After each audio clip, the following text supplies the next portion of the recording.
So this is part 3 of the Mechanics Multiple Choice Booklet 1. A firework rocket is fired vertically into the air and explodes at its highest point. What are the changes to the total kinetic energy of the rocket and the total momentum of the rocket as a result of the explosion? In an explosion, the kinetic energy will always be increased, so the total kinetic energy of the rocket will increase. So that leaves us with C or D. The reason it increases is because the direction is not important. The kinetic energy is a scalar quantity. However, the total momentum of the rocket will remain unchanged due to the conservation of linear momentum. So we could safely go with C. Quite a straightforward question. 22. An object is dropped from a cliff. How far does the object fall in the third second? So it's not asking how far as the object fell in 3 seconds. It just wants you to specifically look at the third second. So we need to look at the second second and the third second and then do a subtraction. So let's have a look at this one. So we're going to use the equation. S equals ut plus a half at squared. And of course, the initial speed would be 0, so the ut would cancel out. So we'd just be using the half at squared, which is what we will do. So for the second second, we're going to do S equals a half a times 2 squared. So we'll do a half times, we'll take acceleration to be 10, times 2 squared, which is 4. So that would be 20 meters. Then we just need to find at 3 seconds and subtract the difference. So for 3 seconds, we would have a half times 10 times 3 squared. 3 squared is 9. So that'll be 90 times a half is 45 meters. And the difference between the two will be how far the object has fallen in the third second. So 45 take away 20 would give us 25.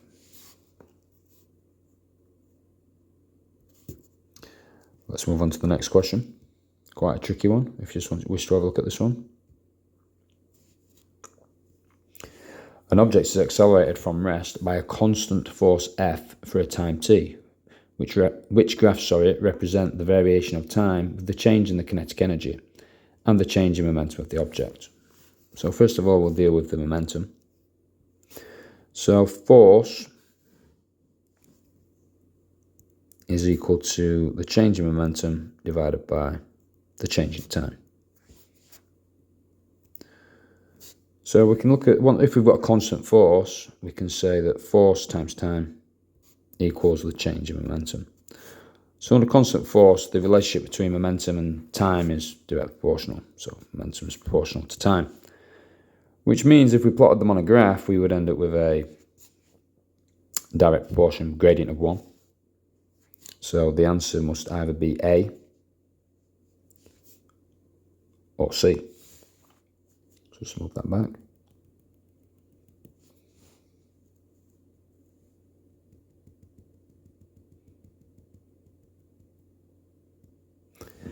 The kinetic energy, if the force is constant because of F equals ma, we would get a constant acceleration. Under a constant acceleration, the velocity would start to increase rapidly after a period of time. And the kinetic energy is equal to a half mv squared. So as we doubled in velocity, we would get 4 times the kinetic energy. So what we would get is a parabola. Kinetic energy is proportional to v squared. So over time, the kinetic energy would act upwards like this. And the corresponding graph for momentum is the straight line. The answer is A. Let's have a look at the next one. So, the graph shows how the resultant force applied to an object of mass 2 kilograms initially at rest varies with time. What is the speed of the object after 10 seconds? So what we should know is that the area under a force time graph gives the impulse or the change in momentum. So we've got 2 rectangles here. So we've got 5 times a half, which is 2.5 Newton seconds. And we've got 15 times a half, which is 7.5 Newton seconds. So a total change in momentum or total impulse of 10 Newton seconds or 10 kilogram meters per second. The units are interchangeable. So what I am going to write is the change in momentum is equal to mv minus mu. Mu is 0, so we're simply left with the change in momentum is equal to mv. So the change in momentum is 10 equals the mass of 2 times v. So the final velocity, or the final speed of the object, would be 5. So the answer to 24 is B. Let's have a look at the next one. So 25, which of the following is a scalar quantity? This is just a straightforward recollection question. So velocity is scalar? No, that's a vector. Kinetic energy? Yes, kinetic energy is a scalar quantity. The next one, what is represented by the area under a force displacement graph? The easiest way to do this is to do a force against displacement graph.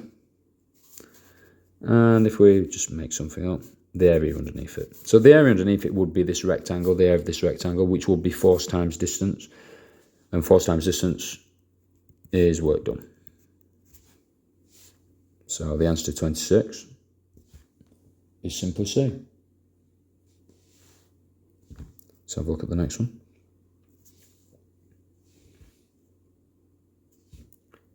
Which line A to D in the table correctly shows what is conserved in an elastic collision? So this is recall yet again. So if it's an elastic collision, everything is conserved: mass, momentum, kinetic energy, total energy. If it was an inelastic collision,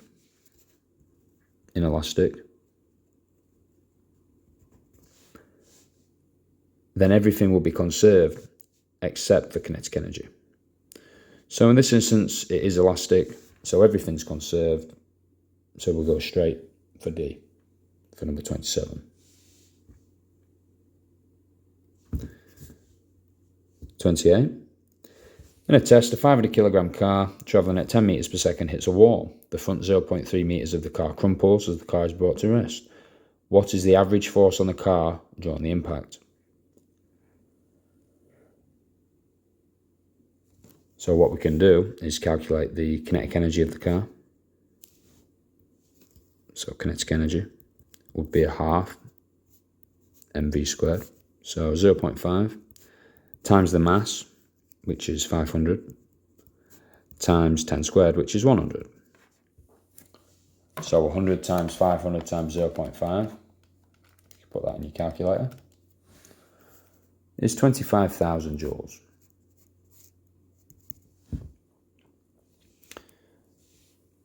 So when a car is travelling at 10 meters per second and it stops, the kinetic energy will have converted into work done in the brakes, or in this instance, in the car bonnet. So we can say that the work done is equal to the force times the distance, and then just put the numbers in. So the work done is 25,000 equals F times D. So 25,000 divided by 0.3 would give the force. Put that in your calculator. It gives you 83,000, well, it rounds to 83,000 newtons, which is D. Let's move to the next one. A roller coaster car is raised to a height of 65 meters and released from rest. What is the maximum possible speed of the car? So this is a classic conservation question from GPE to kinetic energy. So the loss of gravitational energy is equal to the gain in kinetic energy. And what we can do is cancel these m's and rearrange to find V. So V would be equal to the square root of 2GH. You can also do this using SUVATs if you wish, the equations of motion. So V is equal to square root 2GH, so square root 2 times 10 times 65. Put that in your calculator, and it's approximately equal to 36 meters per second. So the answer to number 29 is C.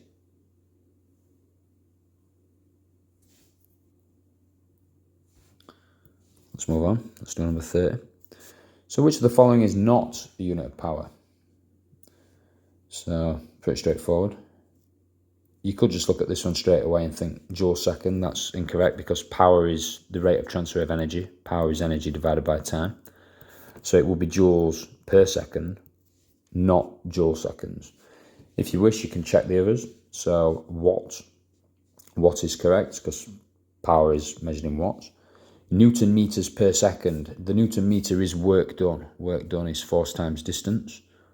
So Newton meters is work done or energy per second.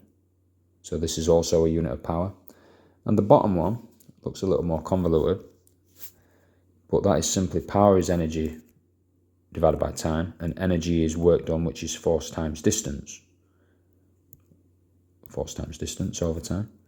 And the force is in accordance with Newton's second law, F equals ma. So it would be ma times the distance divided by the time. So mass is kilograms, acceleration is meters per second squared, distance is meters, and then divide by time, so another s to the minus 1. So it's kilograms, meters squared, s to the minus 3. So this is also correct.